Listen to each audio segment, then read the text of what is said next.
The crystal chandelier in my parents' dining room cast dancing shadows across the elaborate Sunday dinner spread. 5 years ago, this weekly tradition had been a source of comfort. Now it felt more like a scheduled humiliation. "So, Sarah," my sister Diana drawled, cutting into her perfectly cooked steak, "still doing that little consulting thing?" I took a slow sip of water, noting how my mother's eyes darted anxiously between us. At 29, Diana was the epitome of what our family considered success. Married to a banker, living in a mansion, and spending more on monthly spa treatments than I supposedly made in a year. Or so they thought. "Yes," I replied simply. "Still consulting." Dad barely looked up from his plate. "You know, Peterson's firm is hiring. Real jobs with benefits. Not this freelance nonsense." I fought back a smile. Peterson's firm, the same one that had been desperately trying to secure a meeting with the mysterious CEO of Wilson Financial Group for the past 3 months. If only they knew. "I'm comfortable with my career choices," I said, reaching for the breadbasket. Diana snorted. "Comfortable? Is that what we're calling barely making ends meet now?" She turned to her husband, Jack. "Remember when Sarah tried to join us at La Maison last month? Had to cancel because of a work emergency." The truth was, I'd been in Tokyo that week, closing a $50 million acquisition. But they didn't need to know that. Not yet. "Speaking of money," Mom interjected, her voice tight with forced cheerfulness, "Jack, how's the new development project going?" Jack's face darkened slightly. "Just a temporary setback. The bank's being difficult about the construction loan, but I'm sure they'll extend it." I bit my lip to hide my amusement. The bank was actually one of my subsidiary companies, and I'd seen the disastrous financial projections just yesterday. "Anyway," Diana continued, clearly eager to change the subject, "we're thinking of buying a summer house in the Hamptons. The Petersons' old place, you know, the one with the private beach." She shot me a sidelong glance. "Though I suppose you wouldn't be familiar with that area, Sarah." I checked my watch, an understated Patek Philippe that cost more than Diana's car. "Almost time." "The Petersons' house?" Dad perked up. "That's quite an investment. Must be, what, 8 million? 9.5, Jack said proudly. "But with my bonus coming up." My phone buzzed quietly. "Right on schedule." "Excuse me," I said, standing up. "I need to take this." "Really, Sarah?" Mom sighed. "During family dinner?" I stepped into the hallway, putting the call on speaker. "Yes, Jennifer?" My assistant's crisp voice filled the air, carefully pitched to carry into the dining room. "Sorry to disturb you, Ms. Wilson, but we need your decision on the Monroe construction loan extension. The one for the Hampton Shores development." I glanced back at the dining table. Jack had frozen, his fork halfway to his mouth. "Refresh my memory," I said calmly. "Jack Thompson's project. They're requesting a 3-month extension on the $12 million construction loan. Given their current financials and the market analysis." "Sarah." Jack's voice cracked slightly. What is this?" I turned slowly, enjoying the way all color had drained from his face. "One moment, Jennifer." I smiled at my brother-in-law. "Did you need something, Jack?" Diana stood up so quickly her wine glass toppled. "What's going on? Why is her assistant calling about your loan?" "Because," I said softly, "Wilson Financial Group owns the debt. All of it. The construction loan, the property mortgage, even that lovely boat you bought last summer." The silence was absolute. Even the crystal chandelier seemed to stop tinkling. "That's impossible," Dad whispered. "Wilson Financial is one of the largest private investment firms in the country. Their CEO is standing in your hallway?" I finished for him. "Yes, she is." Mom's hand flew to her throat, clutching her pearls. But you're just a consultant." "No, Mother. I run a consulting firm. Several, actually. Along with a private equity group, 2 banks, and a real estate investment trust." I turned back to my phone. "Jennifer, let's schedule a full review of the Monroe construction portfolio for tomorrow morning." "Of course, Ms. Wilson. And should I inform Mr. Thompson's bank about their collateral assessment?" Jack made a choking sound. "Not yet," I replied. "Let's give them time to process this new information." I ended the call and walked back to my seat, calmly picking up my fork. The perfectly cooked steak had gone cold, but somehow, it still tasted like victory. "Now," I said to my shell-shocked family. Shall we discuss what else you don't know about my little consulting thing? Diana's mascara was starting to run. This is a joke, right? Some kind of sick revenge for... For what? I asked softly. For mocking my career choices? For laughing at my cheap clothes and modest lifestyle? Or for assuming that because I didn't broadcast my success I must be a failure? Dad found his voice. Why didn't you tell us? I took another bite of steak, chewing thoughtfully. Would you have believed me? Besides, watching you all make assumptions has been educational. My phone buzzed again, another perfectly timed call. But this one wasn't staged. Excuse me, I said, standing once more. That's my Tokyo office. Unlike some people's projects, my international acquisitions actually require attention. As I walked away, I heard Diana's shrill whisper, Jack, what are we going to do about the loan? I smiled. The night was just beginning.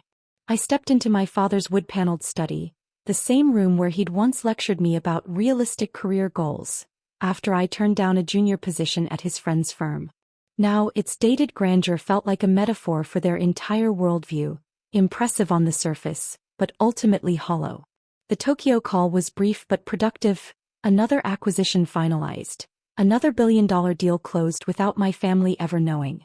When I returned to the dining room, the atmosphere had shifted dramatically. Mom was stress cleaning, gathering plates with shaking hands. Dad was furiously typing on his phone, probably Googling Wilson Financial Group. Diana sat frozen, mascara streaked down her cheeks, while Jack's face had taken on a sickly gray color. Found what you're looking for, Dad? I asked, noting the Bloomberg article open on his phone. Wilson Financial Group, the silent giant reshaping global markets. $38 billion in assets under management, he read aloud, voice trembling. Private equity portfolio valued at, this can't be right. Oh, that article's outdated, I said casually, checking my watch. We passed $45 billion last quarter. Would you like to see the real numbers? Diana slammed her hand on the table. Stop it. Just stop it.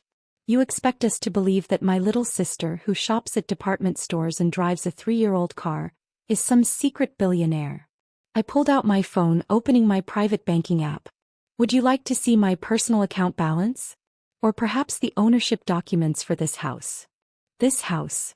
Mom dropped a plate. What about this house? Remember when the bank threatened foreclosure 2 years ago? That mysterious buyer who purchased the mortgage and offered you favorable terms. I smiled. Surprise. Dad's face went from pale to red. You bought our house. Without telling us. Just like you remortgaged my college fund without telling me, I replied calmly. Funny how life works out, isn't it? Jack cleared his throat. About the construction loan. Yes, let's talk about that. I sat down, straightening my cheap blazer, actually a bespoke Chanel. Your project is 3 months behind schedule, over budget by 40%, and the market analysis shows property values in that area dropping. Care to explain? We. He stammered. Or perhaps we should discuss the creative accounting in your loan application. The inflated assets, the hidden debts. I turned to Diana. That Hamptons house you're planning to buy? The down payment was coming from money Jack embezzled from investor funds. Diana's wine glass shattered on the floor. Jack? Is this true? He started to respond, but my phone buzzed again. This time it was my head of security. Ma'am, we've confirmed the wire transfers. Mr. Thompson has been moving company funds through offshore accounts since January. Total amount approximately $3.2 million. The room erupted. Diana launched herself at Jack, screaming about lies and betrayal. Mom collapsed into a chair, fanning herself with a napkin. Dad just stood there looking lost. Enough. I commanded, using the voice that could silence boardrooms. Everyone froze. Here's what's going to happen, I continued. Jack, you have 24 hours to provide a complete accounting of all misappropriated funds. After that, I decide whether to call the SEC or handle this privately. You wouldn't send your brother-in-law to jail, Mom protested weakly. The same way you wouldn't let your daughter struggle financially? I countered. Oh wait, you did. For years. While funding Diana's 5th degree and Jack's failed ventures. Diana started sobbing again. I didn't know about the money, about any of it. Of course you didn't, I said softly. You were too busy mocking my life to notice I was building an empire. I stood up, smoothing my skirt. Now if you'll excuse me, I have a video call with our London office. Jennifer will send over the paperwork tomorrow, Jack. Don't make me regret giving you this chance. Wait, Dad called as I reached the door. All these years, the consulting, the modest lifestyle, was a choice, I finished. I wanted to succeed on my own terms, not because of family connections or inherited privilege. And I wanted to see who would value me for myself, not my bank account. And now? Mom asked quietly. I turned back one last time. Now you know exactly who I am. The question is, do you recognize yourselves? The study door closed behind me, muffling the sounds of Diana's renewed sobs and Jack's desperate explanations. I had 6 minutes before my London call, just enough time to set the next phase of my plan in motion. Jennifer, I spoke into my phone, implement Protocol Omega on the Thompson accounts, and schedule a breakfast meeting with the SEC for Tuesday. After all, family dinner wasn't over yet. It was just moving to a different table, one where I held all the cards. The following week unfolded like a perfectly orchestrated symphony of consequences. Jack's financial house of cards collapsed spectacularly, revealing a web of fraud that stretched far beyond the construction loan. Diana moved back into her old room at our parents' house, her designer wardrobe replaced by hastily packed suitcases and tear-stained resignation letters from her country club committees. I watched it all from my real office, not the modest consulting space they'd seen, but the entire top floor of the Wilson Financial Tower downtown. The same building where Dad had once told me I'd be lucky to get a receptionist position. Ms. Wilson. Jennifer appeared at my door. Your family's here for the meeting. I nodded, turning to face the floor-to-ceiling windows. Send them in. And Jennifer? Activate protocol recording Delta. They filed in like chastened schoolchildren, Dad in his suddenly ill-fitting suit, Mom clutching her outdated designer bag, Diana in clothes that actually belonged to her, and Jack. Jack looked like a man watching his world burn. Please sit, I gestured to the sleek conference table. We have much to discuss. Sarah, Mom began, surely we can handle this privately. Like you handled my college fund privately? I interrupted. Or perhaps like Jack handled investor funds privately. Jack flinched. I can explain. Save it for the... I cut him off, pressing a button that lowered a massive screen. But first, let's review exactly what you're explaining. Charts and documents filled the screen, wire transfers, fake accounts, forged signatures. 3 years of systematic fraud, all meticulously documented by my team. 3.2 million stolen, I narrated as the numbers scrolled past. Plus another 2 million in fraudulent loan applications. All while living in a house I secretly owned, driving cars financed through my banks, and mocking my modest lifestyle. Diana started to speak, but I held up my hand. I'm not finished. Dad, would you like to explain why Peterson's firm suddenly lost their biggest clients last week? Dad's face went ashen. That was you? Peterson tried to blackmail one of my subsidiaries last year. He didn't know it was mine, of course. Just like he didn't know who was systematically acquiring and transferring all his major accounts. I smiled thinly. Karma, as they say, is interesting. But why? Mom burst out. Why let us believe you were struggling? Why watch us treat you that way? I walked around the table slowly, letting my Louboutins click against the marble floor. Because money reveals character, Mother. When you thought I had none, you showed exactly who you were. All of you. The screen changed to security footage, dozens of family dinners, each showing their sneers, their mockery, their casual cruelty. 5 years, I continued. 5 years of watching you praise Diana's wasteful spending while criticizing my cheap clothes. 5 years of enduring Jack's condescending business advice while he committed fraud. 5 years of proving that success isn't about who has the biggest house or the most expensive car. We get it, Diana snapped, a flash of her old attitude surfacing. You're rich. You've made your point. No, I said softly. My point is that money doesn't make you better. It just makes you more of what you already are. And you've all shown exactly who you are. I pressed another button, and new documents appeared on screen. Now here's what happens next. Jack, you have 2 choices. Option 1. Face federal charges for fraud and embezzlement. Option 2. Sign these papers. What papers? He asked hoarsely. A full confession. Complete asset forfeiture. And a binding agreement never to work in finance again. I smiled. In exchange, Wilson Financial doesn't press charges. And if I refuse? Then I stop protecting you from the other investors you defrauded. I believe some of them have interesting connections. Jack grabbed the papers, signing with shaking hands. Diana, I turned to my sister. That trust fund you've been living off? It's gone.